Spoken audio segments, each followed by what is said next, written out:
SIR এর বিরুদ্ধে India block একসঙ্গে লড়েছে, মোকদ্দমা একসঙ্গে করেছে, বিহারে আন্দোলন একসঙ্গে করেছিল।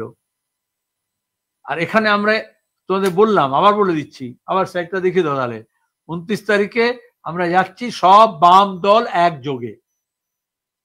বুঝতে পেরেছো তুমি? সব বাম দল একযোগে।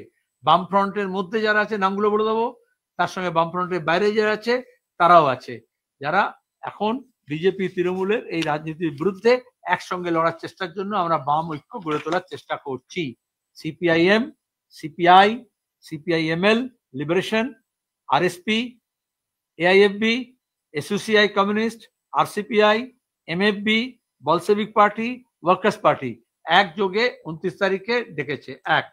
29 তারিখে যুব কেন্দ্রে এই সমস্ত বামপন্থী দল, গণসংগঠন, শ্রেণী সংগঠন, দেউচা পাচানি, করাপশন নিয়ে একসঙ্গে আমরা সমবেত হব। সেখানে তুমি যার জন্য উৎসাহিত, আমি যার পর্যন্ত খবর পেয়েছি কংগ্রেস দলেরও প্রতিনিধি আসবে, আইএসএফ এর কেউ আসতে পারে। এক একটা আন্দোলনে এক এক রকমের চেহারা হচ্ছে, এক এক রকমের অংশগ্রহণ হচ্ছে, কিন্তু আমরা চাইছি বিজেপি এবং তৃণমূল বিরোধী সমস্ত শক্তিকে এককাট্টা করতে। ক্ষেত মজুর সমিতি যখন করে, বিকাশ বাবু সহ বামপন্থী আইনজীবীরা সবাই একযোগে তার সাথে দাঁড়ায়। তারপরে আমরা আমাদের ক্ষেত মজুর সমিতি, কৃষক সভা, সিআইটিউ, সিপিআইএম, আমরা বিভিন্ন মোকদ্দমা করেছি এবং যা রায় বেরিয়েছে আমরা তাকে স্বাগত জানিয়েছিলাম। একটু রিক্যাপ করে দিলাম। তারপর থেকে আমরা কন্টিনিউয়াসলি আন্দোলন করছি, কাজ চালু করো।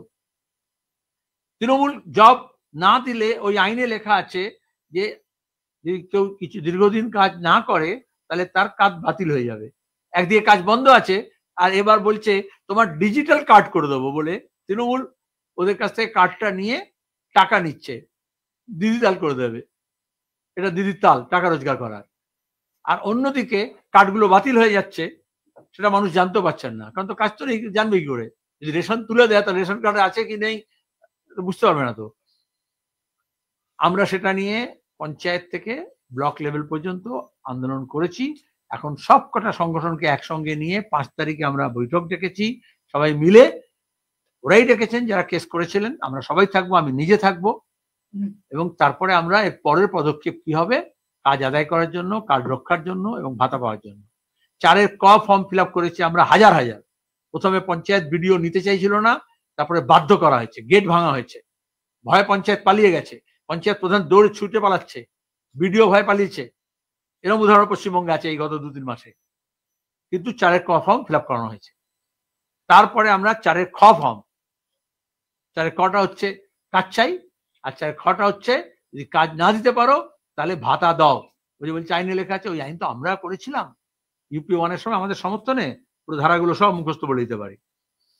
সেখানে আমরা বললাম 4-এর খ পড়া হয়েছে, এখন ভাতা দিতে হবে, দিতেই হবে, আইন আছে। কিন্তু সরকার আইন মানে না। এইবার কাজ চালু করা যেটা বলা হয়েছিল, সেখানে কেন্দ্রীয় সরকার রাজ্য সরকারের সহযোগে গিয়েছিল, বগল বাজাচ্ছিল যে কিছু করতে হবে না, এটাকে হাইকোর্টের রায়টাকে, যে কাজ চালু করার যে নির্দেশ আছে সেটা যাতে স্থগিত থাকে। সুপ্রিম কোর্ট আজকে যেটা রায় করেছে আমরা স্বাগত এই জন্য জানিয়েছি, সুপ্রিম কোর্টে যে কোনো স্থগিতাদেশ থাকবে না, ওই রায়টাকে বলবৎ করতে হবে। এবার তুমি সেই রায়তে যেটা বলছো, ধারা আছে যে টাকা বন্ধ করে দিয়েছে, যে ধারায় টাকা বন্ধ করা যায় সেই উপধারার আগের উপধারা হচ্ছে যে দুর্নীতি হবে, এটা জানতো, আমরাও জানতাম দুর্নীতি হতে পারে। দুর্নীতি হলে সেই কনসার্ন অফিসার, জেলা পরিষদ কর্মাধ্যক্ষ, পঞ্চায়েত সমিতি, গ্রাম পঞ্চায়েত যারা ইনভলভ থাকবে তার বিরুদ্ধে আইনি ব্যবস্থা নিতে হবে। তাহলে কেন বিজেপি, কেন্দ্রীয় সরকার, গ্রাম উন্নয়ন দপ্তর কেন একটা ব্যবস্থা নিল না? বলছে টাকা চুরি হয়ে যাবে, টাকা বন্ধ করে দিচ্ছে। আর টাকা বন্ধ করার আগে তো যে চুরি করেছে তাকে ধরো, তখনই বুঝতে পারবে এই সমস্ত দুর্নীতির মামলায়, বালি চুরি, শিক্ষক চাকরি চুরি, তাতে কেন বিজেপি কোনো ব্যবস্থা নিচ্ছে না তৃণমূলের বিরুদ্ধে। পরিষ্কার হলো? বাজার থেকে highest amount of loan, highest ever এই সরকার নিচ্ছে। কার্নিভাল করছে, মেলা করছে, মন্দির করছে, ইলোচ্ছে, চুরি করছে, নিজেদের ভাতা বাড়াচ্ছে, নিজেদের মাইনে বাড়াচ্ছে, উৎসব করছে। উনি বলেছিলেন মেলা করবো না, থেকে শ্রাদ্ধ করবো। শ্রাদ্ধই করছেন, রাজ্যের অর্থনীতির শ্রাদ্ধ করছেন। স্বাধীনতার পর থেকে কংগ্রেস সরকার, যুক্তফ্রন্ট সরকার, বামফ্রন্ট সরকার যা ঋণ ছিল তার এখন 3 গুণে বেশি বাড়ি দিয়েছেন এই বছরে। অথচ যেগুলো মানুষের কাজে লাগে, একদম ধরে ধরে বলতে পারি, আদিবাসীদের জন্য তাদের স্টাইপেন্ড, হস্টেলের টাকা বন্ধ, দিয়ে বন্ধ। এসসি এসটি মাইনরিটিস, তাদের স্টাইপেন্ড, স্কলারশিপ বন্ধ, সব দুর্নীতি করে ভাগ করে দিয়েছে। বিভিন্ন ধরনের প্রকল্প বন্ধ হচ্ছে।